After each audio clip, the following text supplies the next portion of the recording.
श्रीमते रामानुजाय नमः। श्रीमते निगमांत महादेशिकाय नमः। श्री चिरंजीवी रामायणं पायाचेराब्धिशायी कमल भवनुत कोसलेन्द्रस्य पुत्रो रामः सौमित्रियुक्त कुशिक सुत गिरा ताटका प्राणहारी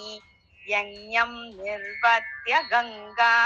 सुचरितमुदित पावयं ताम् अहल्याम् सीताम् उद्वाह्य जित्वा पतिभृगुतनयं प्राप्य हर्षादयोध्याम् श्रीरामं नौमि कैकेयी अभिलषितवरात् खिन्नम् आलोक्य तातं तद्वाचा त्यक्तराज्यं झटिति वनगतं मैथिली लक्ष्मणाभ्यां स्वर्गस्ते राज्ञि शोकात् ततनुति भरत प्रार्थनात् पादुके स्वे दत्वास्मै तन्निवृत्त्या स्थितम् अनुजयुतं सेवितं चित्रकूटे हत्वारण्ये विरादं मुनिनिकरमुदे पञ्चवट्यामुषित्वा वैरूप्यात् शूर्पणख्या कुपितकरमुखान् ध्वंसयित्वार्धयामम् मारीचं मर्दयित्वा दशवदनहृतां तत्र सीताम् अदृष्ट्वा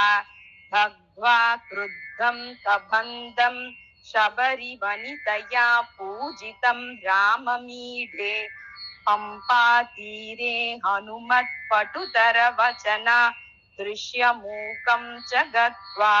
कृत्वा सुग्रीवसख्यं निशितशरवरैः सप्तसालांश्च भिद्वा हत्वा सुत्रामपुत्रं दिनकरजनुषस्तस्य राज्यं च दत्त्वा तेनानीतैः कपीशैः विचितसकलभूमण्डलं राममीढे सेतुं बद्ध्वा समुद्रे सकलबलयुतं रावणं कुम्भकर्णं हत्वा तत्पुत्रवर्गं तदनुजम् अभिषिञ्च्यात लङ्काधिनाथं सीतां लब्ध्वाग्निशुद्धां सकलसुरनुतं पुष्पयानादिरूढं सुग्रीवाद्यैरुपेतं रघुपतिम् अनिशं प्राप्तराज्यं नमामि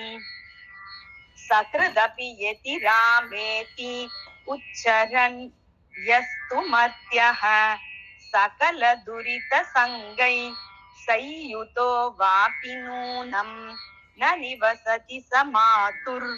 गर्भवासी कदाचित् निवसति हरिलोके नास्ति संदेह क्लेशः निवसति हरिलोके नास्ति संदेह लेशः